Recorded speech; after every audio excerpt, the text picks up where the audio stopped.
सध्या टेनचा रिझल्ट लागलेला आहे. सगळेजण 11वीच्या ॲडमिशनच्या गडबडीत आहेत. प्रवेश कुठेही घेतला, काही झालं तरी शेवटी एज्युकेशन एकच असणार आहे. आपल्याला कॉलेज क्लास याच्यापेक्षा सेल्फ स्टडीला जास्त इम्पॉर्टन्स देणं गरजेचं असतं. 11-12मध्ये त्या गोष्टीला जास्त महत्त्व आहे की स्वतःचा अभ्यास. हे जे आपण सगळं शिकतो करतो तर त्याला फक्त 30%च महत्त्व आहे आणि 70% महत्त्व हे आपल्या अभ्यासालाच आहे. म्हणजे जो आपल्याला रिझल्ट मिळतो त्याच्यामध्ये 70% हा सेल्फ स्टडीचाच वाटा असतो. बाकी 30% आपण कुठून एज्युकेशन घेतलं, काय, या गोष्टीला महत्त्व आहे. म्हणजे ह्या गोष्टी महत्त्वाच्या आहेत, नाही असं नाही, पण वैयक्तिक अभ्यास महत्त्वाचा आहे. आणि आता मागच्या 1-2 दिवसात आपण एक दिवस 10वीचा रिझल्ट लागला, त्या दिवशी आपण काही लेक्चर नाही घेतलं. दुसऱ्या दिवशी नंतर मग आपण जनरल इन्फॉर्मेशन 10वीच्या मुलांसाठी दिली. आज मग आपण आपले लेक्चर जे आहेत ते पुढे कंटिन्यू करू. कंपाऊंड अँगल आपण स्टार्ट केलेला आहे. तर त्याच्यामध्ये आता हा एक प्रॉब्लेम आहे जे की शो दॅटमध्ये आहे. tan 50 = tan 40 + 2 tan 10. तर त्याला मी आता सॉल्व करतो. tan 50 = tan 40 + 10 घेतो. 50ला 40 + 10, नंतर tan a + b चा फॉर्म्युला वापरतो. Compound angle tan a + tan b upon 1 - tan a × tan b. tan a + b = tan a + tan b upon 1 - tan a × tan b. हे आहे tan 50. तर cross multiply करू, upon 1 आहे. हे tan 50 × 1 tan 50 minus tan 50 × 1 tan 50 minus tan 50 × tan 40 × tan 10. tan 50 minus tan 50 tan 40 into tan 10 is equal to tan 40 plus tan 10. tan 40 plus tan 10. तर त्यातली ही जी term आहे, आता तसंच काही गरज नाही, इथे ठेवलं तरी चालतं. आपण आता या ठिकाणी एक कन्वर्जन करणार आहे. तर ते कन्वर्जन महत्त्वाचं आहे. tan 50 आणि tan 40 याला आपण टार्गेट करू. तर tan 50 कोणाला पण एकाला चेंज करता येईल, कुठलाही काही प्रॉब्लेम नाही. समजा आता मी tan 50 ॲज इट इज ठेवला, तर tan 40ला 90 - 50 करू शकतो मी, किंवा डायरेक्ट जर तुम्हाला कळत असेल तर तुम्ही तसंही करा. टॅनला डायरेक्ट कॉटमध्ये कन्वर्ट करता येतं. टॅनचं कॉट केलं तर हे जे थीटा आहे ते 90मधून मायनस करायचं इंटू tan 10. टॅनला कॉटमध्ये कन्वर्ट केलं, टॅनचं कॉट tan 40 म्हणजेच कॉट 50 असतं. tan 40 म्हणजेच कॉट 50 आहे. तर त्याला टॅनला कॉटमध्ये कन्वर्ट केलं, cot 50 into tan 10 is equal to tan 40 plus tan 10. आता टॅन आणि कॉटचं प्रोडक्ट 1 आहे. tan theta into cot theta is equal to 1. Tan कॉटचं प्रोडक्ट 1 आहे, तर ते 1 आलं म्हणजे tan 50 minus tan 10 is equal to tan 50 minus tan 10 is equal to tan 40 plus tan 10.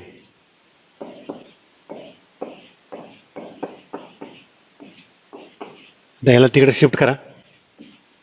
तर tan 50 is equal to tan 40 plus 2 tan 10. Tan 10 plus tan 10 is equal to 2 tan 10 degree. आता परत एकदा आपण बघू. हे tan 50 साठी आपण tan a plus b चा फॉर्म्युला वापरलाय.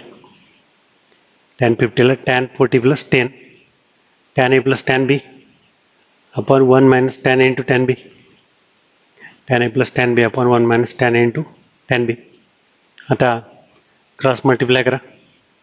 tan 50 into 1 tan 50 minus tan 50 tan 40 tan 10 tan 50 tan 40 tan 10 is equal to tan 40 plus tan 10. आता मी इथे एक हायलाइट अँगलचा पार्ट वापरलाय, म्हणजे टॅनला कॉटमध्ये कन्वर्ट केलं की 90 मायनस थिटा करायचं. डायरेक्ट केलं. tan 40 म्हणजेच कॉट 50 आहे आणि टॅन आणि कॉटचा प्रोडक्ट 1 असतो. tan theta into cot theta is equal to 1. तर tan 50 मायनस tan 10ला tan 50 minus tan 10 is equal to tan 40 plus tan 10. त्याला इकडे शिफ्ट करायचं. 2 tan होते. tan 50 is equal to tan 40 plus 2 tan degree, असं त्याचं answer आलं. तर आपण नेक्स्ट क्वेश्चन बघू. tan 5a मायनस tan 3 हे ऑब्जेक्टिव्हमध्ये पण विचारलं जातं. तेच त्याचे ऑप्शन असतात. tan 5a, आता मी इथं LHS घेऊन सॉल्व करतो. Minus tan 3 upon tan 5a plus tan 3. आपण आता सगळ्यात पहिलं याला साइन कॉसमध्ये कन्वर्ट करू. sin 5a upon cos 5a tan 3a sin 3 upon cos 3a tan 5a sin 5 upon cos 5a plus tan 3a sin 3 upon cos 3a tan 5a sin 5 upon cos 5a tan 3a sin 3 upon cos 3 परत tan 5a sin 5 upon cos 3 cos 5a tan 3 sin 3 upon cos 3. आता इथे LCM काढायचं आहे numerator डिनॉमिनेटरचं. तसं तर ते सेमच येत आहे. न्यूमरेटर डिनॉमिनेटरचा LCM सारखाच येतो. वरती पण cos 5 इंटू cos 3 खाली पण cos 5 इंटू cos 3. ते कॅन्सल केलं तरी चालतंय. डायरेक्ट आपण क्रॉस मल्टिप्लाय करू. तर पुढची स्टेप, डिनॉमिनेटर कॉमन येते. वरचा आणि खालचा LCM सेमच येतो आणि तो कटून जातो. sin 5 into cos 3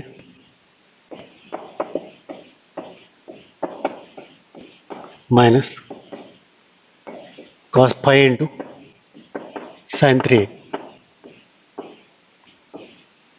sin 5 into cos 3 minus cos 5 into sin 3 divided by sin 5 into cos 3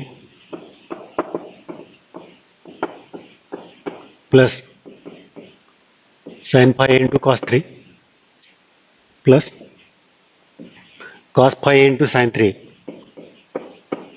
सेमच आहे, फक्त साईन चेंज झाला. क्रॉस मल्टिप्लाय केला आपण या ठिकाणी. sin 5 into cos 3 minus cos 5 into sin 3 upon sin 5 into cos 3 plus cos 5 into sin 3. आता आपण इथं कंपाऊंड अँगल वापरू. sin a cos b minus cos a sin b is equal to sin a minus b 5a minus 3a sin a into cos b minus cos a into sin b sin a minus b पुनः sin a cos b plus cos a sin b sin a plus b sin a cos b minus cos a sin b sin a minus b sin a cos b plus cos a sin b sin a plus b. तो this sin 2a upon sin 8a sin 2a divided by sin 8a असं त्याचा answer या ठिकाणी येत आहे. हे काय अवघड नाही. याला सिमिलर प्रॉब्लेम पण आहे, ते पण आपण घेऊ. याच्यासारखंच आहे. LHS घेतो. Cot A into cot 4a plus 1 upon cot A into cot 4a minus 1. याला कॉस साईन मध्ये कन्वर्ट करतो. Cot A cos A upon sine A cos 4a upon sine 4a plus 1. Cot मध्ये cos by sine cot 4a cos 4a upon sine 4a plus 1. पुन्हा cot A cos A upon sine A cot 4a cos 4a upon sine 4a minus 1. परत LCM काढायचं. तर simple आहे, फक्त कॉटला cos साईनमध्ये convert केलं. आता LCM काढायचं तर क्रॉस मल्टिप्लाय करू आपण पुन्हा. तर हे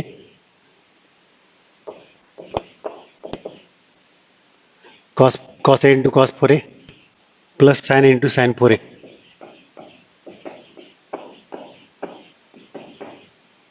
sign A into sine 4a cross multiply. Denominator तर सेम आहे, sine A into sine 4a denominator same आहे, कॅन्सल झालं, ते घेतलं नाही. Cos A cos 4a plus sine A sine 4a खाली cos A into cos 4a minus sine A into sine 4a. दे cos A cos B plus sine A sine B cos A cos B minus sine A sine B cos A cos B plus sine A sine B is equal to cos A minus B cos A cos B minus sine A sine B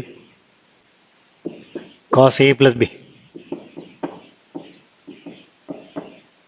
cos A cos B plus sine A sine B cos A minus B.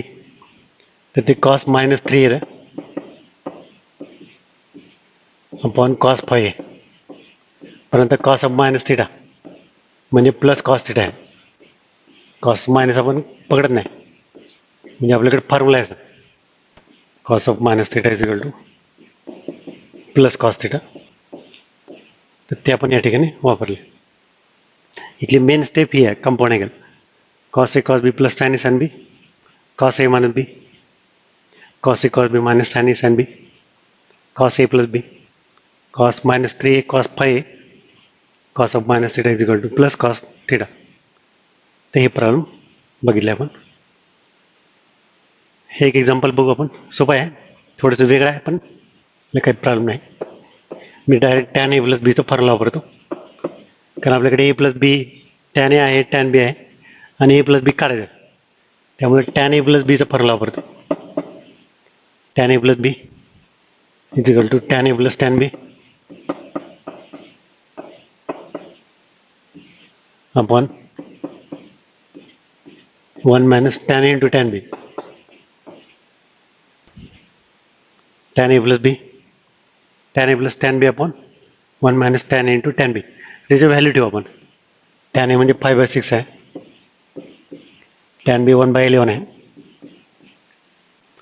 Tan A 5/6 tan B 1/11 1 minus 5/6 into 1/11 5/6 plus 1/11 1 minus 5/6 into 1/11.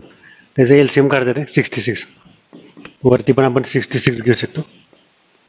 हे 11 plus 5 खाली 66 LCM cancel करतात आहे. 66 minus 5 हे 11 plus हे या ठिकाणी cross multiply 55 plus 6 हे 6 plus 55 upon 66 LCM परत 66 एलसीएम 66 मायनस 5 हे झालं tan A plus B.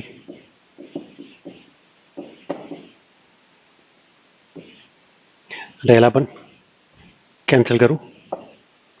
66 cancel केलं तर tan A plus B is equal to tan A plus B is equal to हे 55 plus 61/61 is equal to 1. Tan A plus B is equal to 1. पण आता 1 म्हणजे काय? तर टॅन पाय बाय 4ची व्हॅल्यू 1 आहे. Tan 45 degree 1ला आपण tan pi 4 घेऊ. हे टॅन कॅन्सल करू. A plus B is equal to pi by 4 येते. A plus B equals to pi by 4 असं येईल. तिथे काय केलं आपण टॅन ए प्लस बीचं फॉर्म्युला वापरले. Tan A plus tan B upon 1 minus tan A into tan B. Tan A 5/6 tan B 1/11 1 minus 5/6 into 1/11 66 LCM 55 plus 6 66 minus 5 61/61 1 आलं. 1 म्हणजेच टॅन पाय 4 आहे. Tan cancel. A plus B is equal to pi by 4. आता ह्याच्यामध्ये हा एक problem आहे. तसं तर आता हे 3 प्रॉब्लेम आहेत, पण हे डाटा सेम आहे. ह्याच्यावरून आपल्याला हे सॉल्व करायचं. त्याच्यातलं ऑब्जेक्टिव्हमध्ये वगैरे विचारलं त्यातलं काही पार्ट आपण डायरेक्ट करू शकतो. या प्रॉब्लेममधलं ऑब्जेक्टिव्हमध्ये वगैरे आलं तर डायरेक्ट करता येतं. तर ते आता कसं आहे ते एकदा आपण बघू. आता ह्याच्यात काय झालं आहे पाय टू 3π/2. पाय म्हणजे 180 टू 270 म्हणजे हे थर्ड क्वाड्रंट आहे, ज्याच्यामध्ये साईन निगेटिव्ह असते. आणि 3π/2 टू 2π हे फोर्थ क्वाड्रंट आहे, याच्यामध्ये कॉस पॉझिटिव्ह असते. त्याच्यात आपल्याला सगळ्यात पहिलं काय करावं लागेल तर साईन ए -5/13 आहे. Sine A is equal to -5/13 आहे. तर आपल्याकडे एक फॉर्म्युला आहे, साईनवरून कॉस काढता येते. कॉस करे is equal to 1 minus sine करे.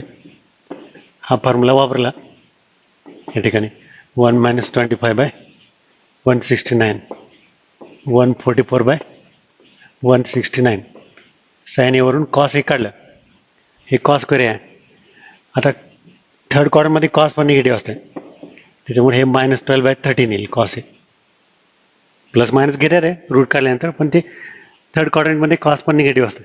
आता साईन -5/13 आहे, कॉस आहे, तर त्याच्यावरून आपण लगेच टॅन पण काढू शकतो. टॅन हे डायरेक्ट केलं तरी चालते. टॅन म्हणजे sine upon cos -5/13 upon -12/13. Sine upon cos केलं तर मी डायरेक्ट करतो, तर ते येते 5/12. तर जसं आपण एचं काढलं मी थोडं डायरेक्ट केलं आहे, तसं बीचं पण करता येते. कॉस बी 3/5 आहे, 3/5. त्याच्यावरून साईन बी काढता येते. Sine square B is equal to sine square B equals to 1 minus cos square B. 1 minus cos square B 1 minus 9/25 म्हणजे 16/25. आता साईन निगेटिव्ह असते या ठिकाणी. फोर्थ क्वाड्रंटमध्ये साईन पण निगेटिव्ह आहे, त्याच्यामुळे sine B is equal to -4/5 आलं. लगेच आपण त्याच्यावरून टॅन पण काढू. टॅन म्हणजे sine upon cos. Sine upon cos म्हणजे -4/3 याला टॅन बी. तर हे सगळ्या बेसिक गोष्टी आहेत. आता इथून पुढे आपल्याला प्रॉब्लेम स्टार्ट करायचा आहे. म्हणजे मी काय केलं ते बघा, सोल्युशन. साईन ए दिलं तर कॉस करे is equal to 1 minus sines करे, म्हणजे सायन्स कर प्लस कॉस करे इज इक्वल टू 1. त्याच्यावरून कॉस काढला, डायरेक्ट निगेटिव्हच केलं, कारण की थर्ड क्वाड्रंटमध्ये कॉस निगेटिव्ह असतो. साईन अपॉन कॉस करून टॅन काढलं, टॅन यायला 5/12. त्याच्यानंतर मग आपण हे कॉस बीवरून साईन बी काढलं. फोर्थ क्वाड्रंटमध्ये कॉस पॉझिटिव्ह आहे, साईन निगेटिव्ह आहे, तिथं पण आपण मायनस घेतलं. लगेच टॅन साईन अपॉन कॉस -4/3. आता एक एक आपण फाइंड आउट करू. आपल्याला पहिलं काय विचारलं, साईन ए प्लस बी विचारलं. साईन ए प्लस असले प्रॉब्लेम ऑब्जेक्टिव्हमध्ये पण विचारतात, पण एक एक पार्ट फक्त सायन्स काढा किंवा कॉस किंवा tan.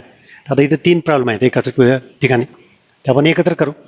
Sine A into cos B plus cos A into sine B. Sine A plus B is equal to sine A cos B plus cos A sine B. तर आपल्याकडे हे सगळं आहे. Sine A -5/13 आहे, आणि cos B 3/5 -5/13 into 3/5 plus हे sine A cos B cos A sine B cos A -12/13 cos A -12/13 into -4/5. ते direct केलं तरी चालतं आहे. -15/65 प्लस 48/65, तर ते येतं 33/65. हे झालं sine A plus B. Similarly असंच आपण आता कॉस ए प्लस बी काढू.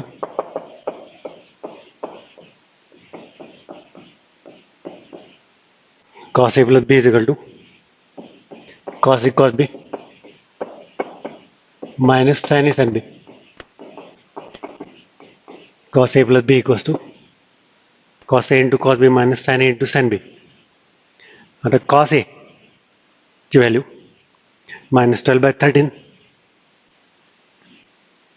Cos A -12/13 into cos B. आपल्याकडे आहे सगळे. इथे कॉस ए आहे -12/13, पुन्हा कॉस बी 3/5 आहे, मायनस साइन ए. साइन ए तर स्टार्टिंगलाच आहे, गिवनच आहे. साइन ए -5/13 आणि साइन बी -4/5.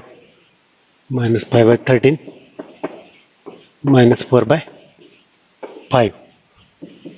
-36/65 -20/65, तर -56/65. हे झालं कॉस ए प्लस बी. आता आपल्याला टॅन ए प्लस बी करायचं. तर हे डायरेक्ट केलं तरी चालतंय. साइन ए प्लस बी आहे, कॉस ए प्लस बी आहे, साइन अपॉन कॉस करून टॅन करता येते. पण आपल्याला समजा एक हेच विचारलं डायरेक्ट फक्त टॅनच, तर त्या अगोदर आपल्याला माहीत नसतं. त्यामुळे इंडिपेंडंट करू, म्हणजे प्रत्येक प्रॉब्लेम वेगळा आहे असं समजून करू. Tan A plus tan B upon 1 minus tan A into tan B. Tan A plus बीचा formula tan A plus tan B upon 1 minus tan A into tan B. तर tan A plus B is equal to tan A plus B equals to tan एची value 5/12 आणि tan B -4/3. Tan A 5/12, tan B -4/3, 1 minus tan A 5/12 -4/3. आता ह्याला काय direct केलं तरी चालते. हे LCM काढा 36, 15 - 48, खाली 36 आहे. 36 + 20, 36 कॅन्सल, -33/56. तर यासाठी आन्सर येते. याला आपण टॅन ए प्लस बी म्हणतो. तर जवळपास हा पार्ट कम्प्लीट होत आला आहे. ह्याच्यातलं थोडंफार काही प्रॉब्लेम्स असतील तर ते घेऊन आपण ह्याच्यातला पुढचा जो पार्ट आहे हायलाइट अँगल, जो की महत्त्वाचा आहे, तर त्याला आपण स्टार्ट करू.